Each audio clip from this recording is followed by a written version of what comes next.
Good afternoon.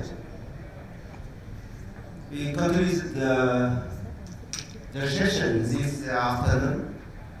The first topic I would like to introduce Professor Laurent Pierrot from France, who will present the topic current indications of flow diversion in the treatments of intracranial aneurysm.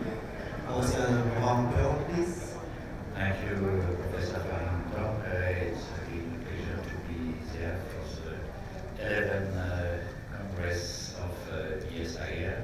So I will discuss now the current indication for flow diversion in the treatment of intracranial aneurysm. I think it's a moving topic according to the fact that flow diversion is very efficacious in the treatment of intracranial aneurysm. There are many disclosures. So we know, I was presenting this morning, that we have several techniques, neurovascular techniques now for the treatment of intracranial aneurysm, resistant growing, step-assisted growing, flow diversion, flow description. So flow diversion, what it is, we will place a dense mesh stent in front of the neck, and it will induce a reduction of fluid in the aneurysm sac, inducing intra-aneurysmal thrombosis that usually takes several weeks or months, which is an important complication. That on the contrary, coiling or flow description with blood, for example, the time to obtain the cure of the aneurysm will take probably several weeks or even several months. It is also, flow diversion is also a good support for the material. Currently, it needs to replace the patient in the treatment. Several flow diverters are available in the list. So the initial indication for flow diversion was large and giant or recognized aneurysm located at the level of the ICA. The first study dedicated to flow diversion pipeline was published in 2013 in Radiology. It's PUFS, and it was showing major initial stroke or neurological death at 6 months in 5.6%, but it was also showing a very great efficacy with complete aneurysm occlusion in close from 87% of cases. So for the beginning, we know that flow diversion is very efficacious. So I show you some example of this very typical indication. This aneurysm, this giant IC aneurysm are difficult to treat with any other tube, non-vascular tube. So what you do here is you place a flow diverter in front of the neck. It's not always easy because you have to navigate distal to the aneurysm, so it can be challenging. And you place the flow diverter. Here it was a P64 and 5x30, and it is a post-operative DSA because there is a large stagnation in the aneurysm sac, and it's 6-month DSA showing complete occlusion of the aneurysm. So it's very efficacious tool. Here another example, female 48 years old with unruptured ICA. It's a large aneurysm. We place flow diverter in front of the neck. We have another microcatheter in the aneurysm sac to place coils. You see after placement of the P64 3.5 by 18, coiling of the aneurysm sac on its end of the procedure. And you see the control angiogram at 6 months, 12 months. We also have MRA at 51 months, showing that the aneurysm is completely occluded without any remnant. You know, the placement of coil in addition of flow diverter is recommended singularly in large and giant aneurysm to avoid delayed aneurysm rupture, which was seen at the beginning of our experience with flow diverter. So there was a progressive enlargement of indication to small aneurysm, still located at the level of the ICA, and also to ruptured aneurysm. For ruptured aneurysm, we can use it not on the acute phase because we need to place the patient under dural antiplatelet treatment, but we can use it in stage procedure. So if we look at, for example, a study which was relatively recently published, P64 version published by Alain Bonafé, you see that now large and giant aneurysm just represent 20% of aneurysm treated with flow diverter. Very small aneurysm represent 31%, small aneurysm 32%, and medium-sized aneurysm 15%. So there was an enlargement of indication due to the fact that the technique is very efficacious. So here an example is unruptured ICA aneurysm at the level of the ophthalmic artery. In that case, we are using a flow diverter, P64MW, and you see end of the procedure, we have a stagnation in the aneurysm sac, and DSA at 6 months and 12 months is showing complete aneurysm occlusion. Here another example, unruptured ICA PCOM aneurysm. Again, we are using flow diverter, P64MW-HPC in that case, and coaling. We have LWA21 to place the flow diverter. We have echelon 10 in the aneurysm sac. We deploy first the flow diverter. When we can, we always deploy first the flow diverter, so we can do a vaso-CT which shows us if there is a good application of the flow, apposition of the flow diverter, and thereafter we place coil. If you place coil, with the vaso-CT, you have a lot of artifacts, so it's difficult to evaluate the position of the flow diverter. In that case, we started we wanted to deploy the flow diverter just below the ICA bifurcation, which is not always easy, similarly when you deploy the flow diverter from M1 and somewhere else. In that case, we were not able to properly deploy from M1, so what we do in that case, we deploy from A1. It's more easy sometimes, so you see the deployment from A1.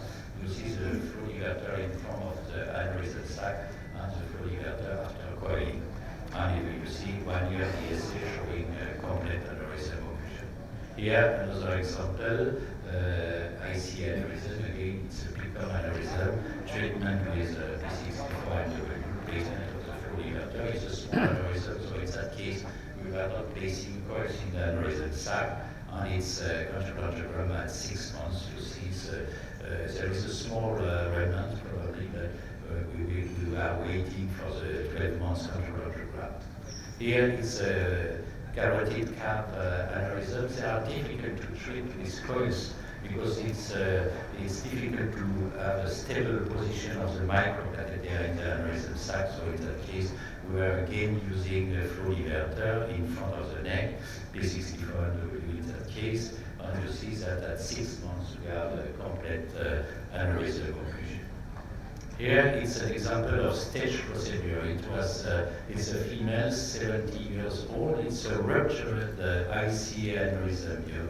You see that we have a daughter sac which is responsible for bleeding. So what we were doing in the first procedure, we were placing coils in the aneurysm sac, and the main part of the aneurysm was left untreated at the acute phase. And secondarily, we are coming back 2 months later to place a flow diverter. It was a Fred in that case, Fred 3.5 by 31 by 24. And it's 1 year control angiogram showing more or less complete occlusion. There is maybe a small neck remnant, but the result is still okay.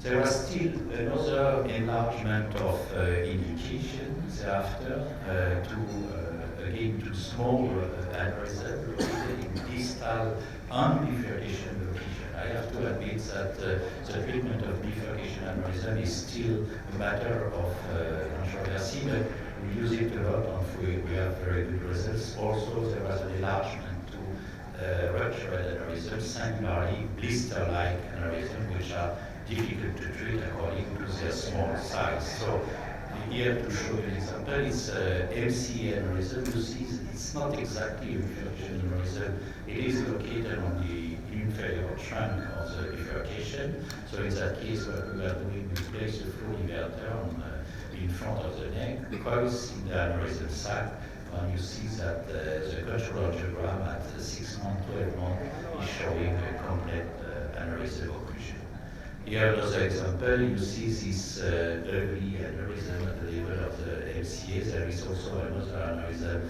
at the level of the M1 segment at the origin of the temporal branch.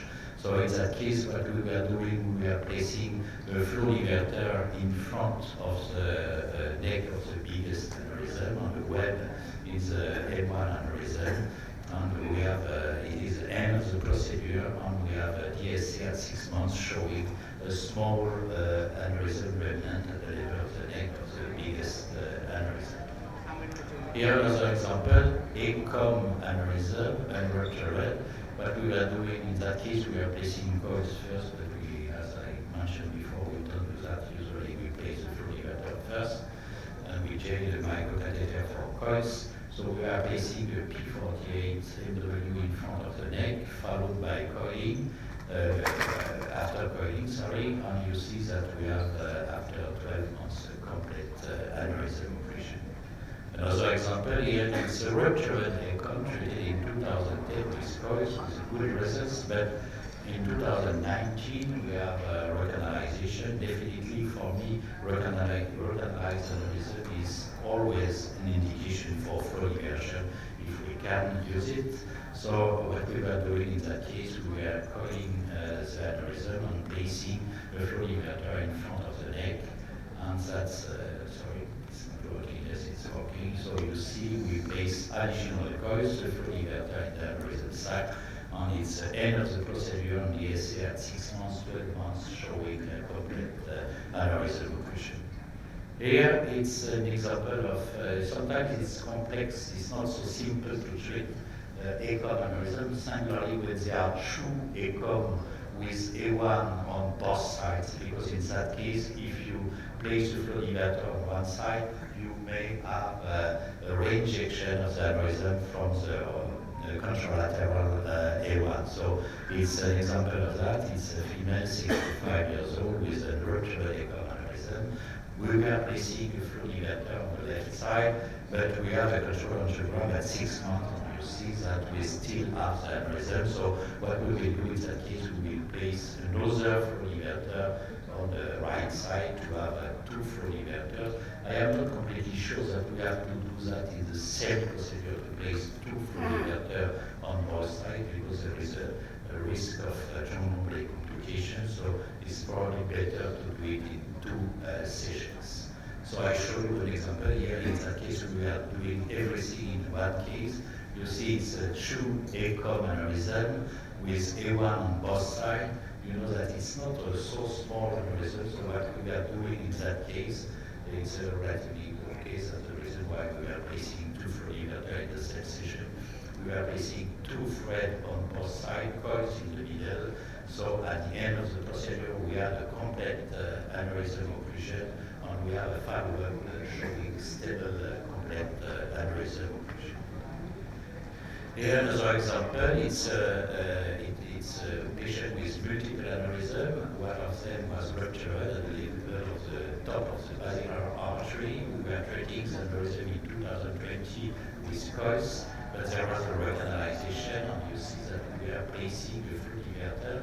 At the beginning, we were worried singularly after the publication of the ΔQCT showing that placing a flow diverter in the upper part of the basilar artery can be dangerous due to the perforators feeding the brainstem, but finally we do that very often now. We place flow diverter in P1 on one side, and in the upper part of the basilar artery, and you see that at 1 year we have a complete aneurysm occlusion. An example of a blister aneurysm, you see it's a patient with a subarachnoid hemorrhage. You see this very small aneurysm, there was nothing else, so in that case what we are doing, we are placing a flow diverter, and you see that on the control angiogram, we have a complete aneurysm occlusion, but you see that in the stent, at the level of the bifurcation, we have a small intrastent stenosis. So according to the very high efficacy of flow diversion, you see that the rate of complete aneurysm occlusion is close from 90% at 1 year. there is a progressive enlargement of indication, which is still limited to ruptured aneurysm due to the need of dual-integrated treatment. So now indications are large and giant IC aneurysm, small IC aneurysm, and also distal and bifurcation aneurysm. For ruptured aneurysm, in my mind, we still have very limited indication. I know that during this congress, somebody will present the use of flow diversion in ruptured aneurysm, but to me, it's still a limited indication. Surface modification of flow diverter, we have shield, we have HPC, we have a lot of surface modification available now. We potentially change indication if we can reduce antiplatelet treatment. Thank you for your attention.